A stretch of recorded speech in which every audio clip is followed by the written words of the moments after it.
Hello everyone, how are you all? I hope you all are doing great. So आज हम शुरू कर रहे हैं ऑनलाइन यूनिट टेस्ट, यानी पिछले हम 1-1.5 महीने से जितने भी ऑनलाइन सेशंस ले रहे थे बच्चों के अलग अलग सब्जेक्ट्स के, तो एक थोड़ा ऑफिशियली टेस्ट ले लेते हैं उसका। सो मैं 1 बाय 1 हर क्लास का जो टेस्ट है वो एक्सप्लेन करूंगी। आप स्क्रीनशॉट ले सकते हैं, समझ सकते हैं, या फिर साथ के साथ लिख सकते हैं।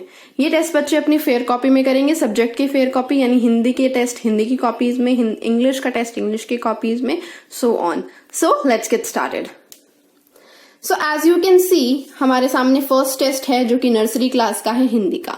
नर्सरी क्लास का टेस्ट ऑब्वियसली ज्यादा टफ नहीं होगा। तो क्वेश्चन नंबर 1 है, चित्रों को अक्षरों से मिलाएं। यानी ये अक्षर दिए गए हैं और ये चित्र दिए गए हैं। आपको क्या करना है, बच्चों की कॉपी में ऐसे एज इट इज सेम उतारना है और बच्चों से ही खुद पूछना है कि ये किस चीज का चित्र है, फिर उनसे अक्षर को मैच कराना है। आप ये ना बोलें कि ये क्या लिखा है, क्योंकि बच्चे आइडेंटिफाई नहीं कर पाएंगे। पहले चित्र को आइडेंटिफाई कराएं, पिक्चर को आइडेंटिफाई करें, फिर उसके बाद अक्षरों को। दूसरी चीज, सेकंड नंबर क्वेश्चन ट्रेस करें। आपको आ, बड़ा आ, ई, क, ख, ग, इस तरीके से आपको ये 5 अक्षर लिखने हैं और ट्राई कीजिए कि कम डॉट लगाएं। इसमें मैंने ज्यादा डॉट लगाए हुए हैं क्योंकि मैंने एक एग्जाम्पल बनाया है आपके लिए। आप ट्राई कीजिए कि हल्का हल्का डॉट लगाएं ताकि बच्चे खुद लिखें। अगर आप पूरा अच्छे से, जैसे मैंने डॉट लगाया है, बिल्कुल वैसा करके दे देंगे तो बच्चे इजीली कर पाएंगे। तो थोड़ा टफ बनाना है ताकि वो बिना पेंसिल के लिखना शुरू कर सके।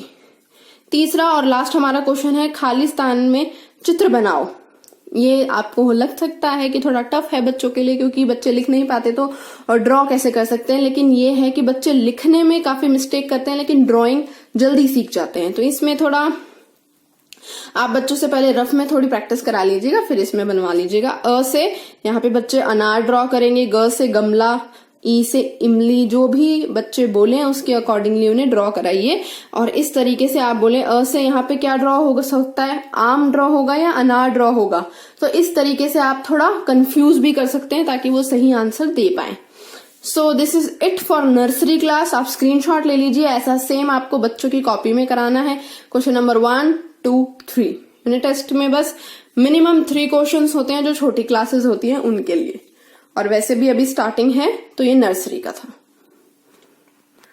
Let's move on to class LKG. LKG class का ये टेस्ट है। जैसे कि आप देख पा रहे हैं, एलकेजी क्लास में जब बच्चा जाता है इट मीन्स उसको थोड़ा बहुत लिखना आ चुका होता है। तो यहाँ पे मैंने फिलिंग द ब्लैंक्स दिए हैं। क्वेश्चन नंबर 1, खाली स्थान भरो, यानी फिलिंग द ब्लैंक्स करने हैं। इसमें बच्चों को बताना है कि किस अक्षर के बाद कौन सा अक्षर आता है और वो कैसे लिखा जाता है।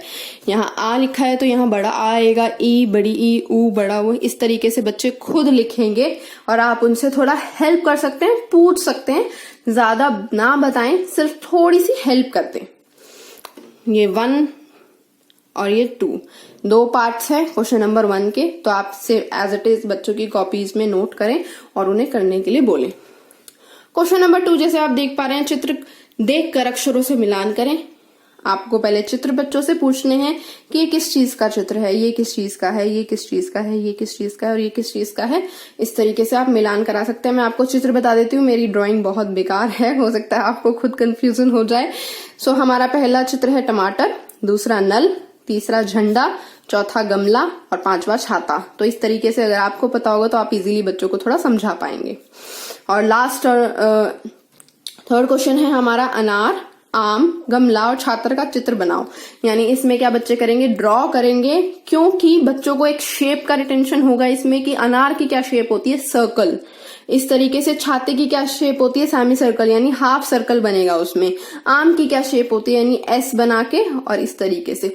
तो ये उनका रिटेंशन पावर भी थोड़ा इंप्रूव करेगा और बच्चों को थोड़ा टेस्ट ना लग के थोड़ी ड्राइंग क्लास भी लगेगी। तो क्वेश्चन नंबर 3 ये है। बच्चों से आप पहले रफ में बनवा सकते हैं, फिर फेयर में बनवा सकते हैं। और ये बिल्कुल आप 10 से 15% हेल्प करें बच्चों की, ताकि आपको रियलिटी में पता चले कि वो कहाँ पे स्टैंड कर रहे हैं। ये है एलकेजी का टेस्ट। आप स्क्रीनशॉट ले सकते हैं या फिर आप नोट डाउन कर सकते हैं। This is for class UKG. UKG class का टेस्ट है यूनिट टेस्ट हिंदी का। क्वेश्चन नंबर 1 आप देख सकते हैं, क से लेके ह तक व्यंजन वर्ण लिखो। यानी बच्चे बिना किसी मदद के, बिना किसी डॉट वगैरह के खुद क से लेके ह तक पूरा व्यंजन वर्ण पूरा अपने आप लिखेंगे। जो भी वर्णमाला है, व्यंजन माला है, बिना किसी मदद के, यानी उसे अ से अंग तक, क से घ तक क से ह तक सब कुछ उन्हें आना चाहिए। इसका मतलब ये है इनडायरेक्टली, यानी एलकेजी क्लास में उन्हें ये पूरा सीख जाना चाहिए ताकि यूकेजी क्लास में उनको एक रिकैप मिल सके। क्वेश्चन नंबर 2 है निम्नलिखित अक्षरों को जोड़कर लिखो, यानी इसमें प्लस का जो निशान दिया हुआ है उसको हटा के बच्चों को पूरा वर्ड जोड़ के लिखना है। सेकंड क्वेश्चन बहुत इजी है, यानी च जमा ढ, तो यहाँ पे चढ़ लिखना है। लास्ट क्वेश्चन है दिए गए चित्रों के नाम लिखो। यहाँ पे बच्चों को नाम लिखने हैं, तो आप थोड़ा सा गाइड कर सकते हैं। जैसे कि ये घर है तो आप बोलिए घर लिखो, तो यहाँ बच्चा खुद शब्द बना के अपने आप लिख पाएगा।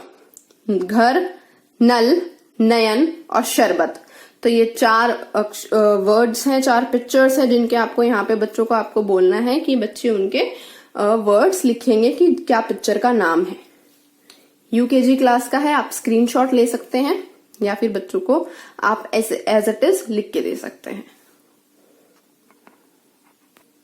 चलिए अब फर्स्ट क्लास की तरफ चलते हैं। फर्स्ट क्लास का ये हिंदी का यूनिट टेस्ट है। जैसा कि आप देख सकते हैं क्वेश्चन नंबर 1 आपको दिया हुआ है विभिन्न स्वरों की मात्रा लिखो। मैंने बार बार हर क्लास में, ये वाली क्लास 2 बार हो चुकी थी, स्वरों की मात्राएं आपको रिवाइज करानी थी। यानी आ की, बड़े आ की कौन सी मात्रा होती है, यानी आ का डंडा होती है। ए की कौन सी मात्रा होती है, बड़े ओ की कौन सी मात्रा होती है। इस तरीके से बच्चों को मात्राओं का ज्ञान होना बहुत जरूरी है जैसे ही वो फर्स्ट क्लास में जाएंगे। तो क्वेश्चन नंबर 1 उसी बारे में है। क्वेश्चन नंबर 2 है स्वरों को जोड़कर शब्द बनाओ। तो यहाँ पे अगर आप देखें तो ये आधा ल के नीचे हलंत लगा हुआ है, यानी ये आधा ल है। तो बच्चों को ये पता होना चाहिए, यानी इसके नीचे ये है, यह संयुक्त शब्दों की क्लास हुई थी जिसमें मैंने पूरा एक्सप्लेन किया था। अगर आपने वीडियो देखी होगी तो आपको याद आ गया होगा। तो यहाँ पे बच्चे स्वरों को जोड़ के पूरा शब्द बनाएंगे। क्वेश्चन नंबर 3 सही विकल्प पर निशान लगाओ। यहाँ पे जो चैप्टर नंबर 1 था उससे रिलेटेड कुछ क्वेश्चंस हैं। माँ बेटे को क्या खोलने के लिए बोल रही है, ताला या फिर आंखें। भंवरे कहाँ झूल रहे हैं, कमल पर या फिर छतों पर। तो इस तरीके से आप बच्चों से पूछ सकते हैं। जो भी उन्होंने पोयम पढ़ी वो उनको याद है कि नहीं। और क्वेश्चन लास्ट है हमारा कमल का चित्र बनाकर रंग भरो, यानी यहाँ पे बच्चे एक फ्लावर ड्रॉ करेंगे खुद ही और उसमें कलर करेंगे। कमल में कौन सा कलर होता है ये भी उनको पता होना चाहिए, आप मत बताइएगा।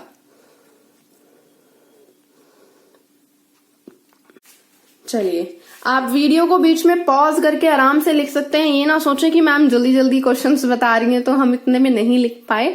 आप वीडियो को आराम से पॉज कर सकते हैं, रोक सकते हैं, आगे पीछे कर सकते हैं। जो भी आपको समझ नहीं आया वो दोबारा से देख सकते हैं। चलिए let's move on to class second class में जैसे कि आप फर्स्ट क्वेश्चन देख पा रहे हैं शब्दों के अर्थ लिखो। यानी यहाँ पे जो चैप्टर नंबर 1 था बुक में शब्दार्थ, उससे रिलेटेड आपको ये शब्द दिए गए हैं, बच्चों को उनके अर्थ लिखने हैं। बुक में सारे शब्दार्थ मेंशन थे, इसमें कुछ अलग से बताने वाली बात नहीं है। क्वेश्चन नंबर 2 निम्नलिखित शब्दों के वाक्य बनाइए। मैं जैसे हर क्लास में आपको बोलती थी कि बच्चों को खुद अपनी भाषा में अपनी चीजों को प्रयोग करना सिखाइए, यानी जो मैं समझाती हूँ वो अपने वर्ड्स में आपको समझाए तो यही काम आएगा। यानी आम, भगवान और पढ़ाई, इन तीनों शब्दों के बच्चे खुद वाक्य बनाएंगे। जैसे आम मीठा है और कुछ भी वो वाक्य बना सकते हैं, तो बच्चे इसमें खुद अपने एक वर्ड से लेके पूरा सेंटेंस बनाएंगे बिना किसी मदद के।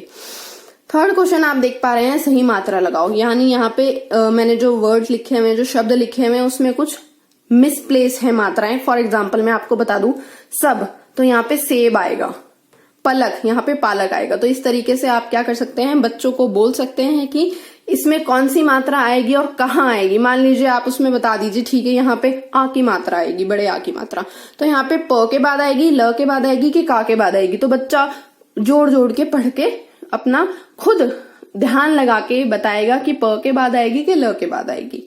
चलिए नेक्स्ट क्वेश्चन है भगवान से विनती कौन कर रहे हैं। यही चैप्टर 1 से रिलेटेड हमारा क्वेश्चन है कि बच्चे जो विनती कर रहे थे, तो उसी तरीके से आप पूछ सकते हैं कि भगवान से कौन विनती कर रहा था।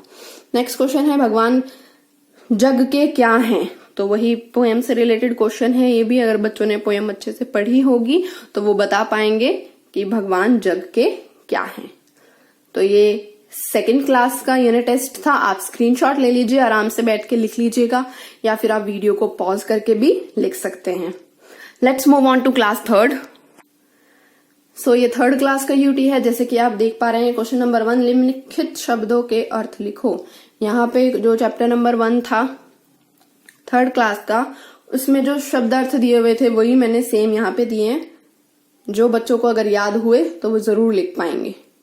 प्रश्न नंबर 2 है वाक्य बनाओ, यानी जो बच्चे हैं वो अपनी भाषा में एक शब्द से वाक्य बनाएंगे, आसमान, आम और बच्चे। जैसे कि आसमान का रंग नीला है, तो बच्चे इस तरीके से खुद अपने मन से वाक्य बनाएंगे और उस यहाँ पे लिखेंगे।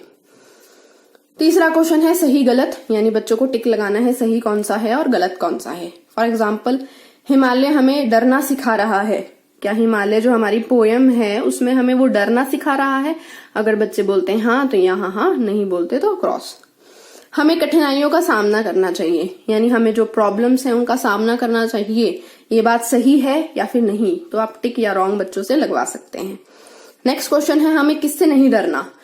सेम पोयम का ही क्वेश्चन है। अगर बच्चों ने वो पोयम सुनी होगी, अच्छे से पढ़ी होगी, तो उनसे पता होगा कि मैं किस बारे में बात कर रही हूँ। नेक्स्ट क्वेश्चन है हम सब कुछ कैसे पा सकते हैं, तो ये भी सेम पोयम का ही क्वेश्चन है।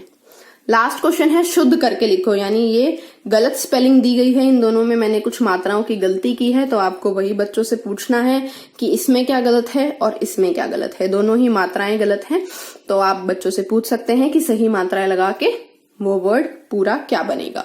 तो ये है 3rd क्लास का यूटी। आप इसको बच्चों की फेयर कॉपी में नोट कराइए और उन्हें करने के लिए दीजिए। Let's move on to class 4th class का। जैसे कि आप देख पा रहे हैं क्वेश्चन नंबर 1 लिखा है निम्नलिखित शब्दों के वाक्य बनाएंगे। यहाँ पे यानी 4th क्लास के बच्चों को खुद से वाक्य बनाने आने चाहिए, इसलिए मैंने इसको 5 पार्ट्स में डिवाइड किया है। झरना, चांद, पुस्तक, कमल और हवा। बच्चे इन 5 शब्दों के खुद अपनी तरफ से वाक्य बनाएंगे, आप प्लीज उनकी हेल्प मत कीजिएगा। दूसरा नंबर का क्वेश्चन है लिखित और मौखिक भाषा के बारे में बताओ या फिर लिखो। तो इसमें मैंने पूरी क्लास ली थी लिखित भाषा और मौखिक भाषा के बारे में, तो बच्चों को डेफिनेटली इस बारे में पता होना चाहिए, क्योंकि वो 4th क्लास में, चाहिए टॉपिक 3rd का हो चाहे 2nd का हो, but they should definitely know about लिखित भाषा एंड मौखिक भाषा। तो बच्चों को बोलिए कि उनको जितना भी पता है लिखित और मौखिक भाषा के बारे में वो अपने शब्दों में लिखेंगे। तीसरा नंबर क्वेश्चन है हमारा दिए गए शब्दों में सही मात्रा लगाओ। ये 3 शब्द आपको दिए गए हैं, इसमें मैंने कुछ मात्राएं मिसप्लेस कर दी है, हटा दी हैं। जैसे कि मैं आपको बता दूं, जैसे ताकतवर, तो ता के आगे आ का डंडा आना था। कमजोर, मैंने कमजर लिखा है, तो बच्चे ओ की मात्रा खुद लगाएंगे यहाँ पे। और यहाँ पे शर लिखा है तो शेर। मैं आपको आंसर इसलिए बता रही हूँ ताकि आप जान पाए और बच्चा कंफ्यूज ना हो, इस वजह से मैं पेरेंट्स को आंसर पहले ही बता रही हूँ। नेक्स्ट इज मेरा परिचय पे 8 पंक्तियां लिखो, यानी बच्चों को 4th क्लास के बच्चों को मेरा परिचय लिखना आना ही आना चाहिए। तो 8 लाइन मैंने वैसे बहुत कम दी है, कम से कम 15 लाइन होनी चाहिए, बट फिर भी अगर बच्चा आपका 8 लाइन अच्छे से बिना किसी मदद के लिख पा रहा है, that means he is going good. So ये 4th क्लास का यूनिट टेस्ट है, बहुत सिंपल है, कुछ मुश्किल नहीं है, और अगर आपकी मदद के बिना बच्चा ये बहुत आराम से कर पाता है, इसका मतलब उसकी पढ़ाई बहुत अच्छे से हो रही है। सो हमारी last class 5th class Hindi का यूटी, जैसे कि आप देख पा रहे हैं क्वेश्चन नंबर हमें 1 दिया गया है, शब्दों के अर्थ लिखो। यानी मैंने आपको जो चैप्टर नंबर 1 सर ने आपको पढ़ाया था उसके जो शब्द थे, शब्द अर्थ, वो मैंने आपको यहाँ दिए हैं। अगर बच्चों ने याद किया होगा तो जरूर उनको इनके मीनिंग पता होंगे। क्वेश्चन नंबर 2 है सही विकल्प पर चिन्ह लगाओ, यानी जो भी इन दोनों ऑप्शन में से सही है उस पर बच्चे टिक करेंगे। फर्स्ट है हमारे देश का क्या नाम है, जापान या भारत, जो भी सही है उस पे बच्चे टिक लगा देंगे।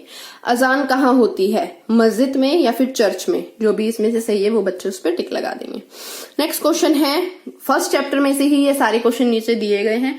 अगर बच्चों ने फर्स्ट चैप्टर अच्छे से पढ़ा होगा तो आपको बताने की बिल्कुल जरूरत नहीं है। हमारा देश कैसा है, वेद की रचनाएं कहाँ पर जागी हैं, देवता किसकी ऊंचाई देखकर प्रसन्न होते हैं, और लास्ट है भारत भूमि का हृदय कैसा है।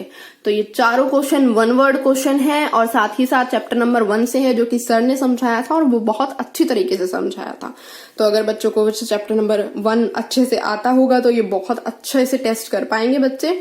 So this is it. मैंने आपको सारे क्वेश्चंस, सारी क्लासेस के सारे यूटीज बता दिए हैं। आप आराम से वीडियो को आगे पीछे स्टॉप करके स्क्रीनशॉट लेके बच्चों को आराम से कराइए। हर एक क्वेश्चन मैंने एक्सप्लेन किया है। अगर उसके बाद भी आप लोगों को कुछ डाउट है तो आप कमेंट बॉक्स में मुझे लिख सकते हैं।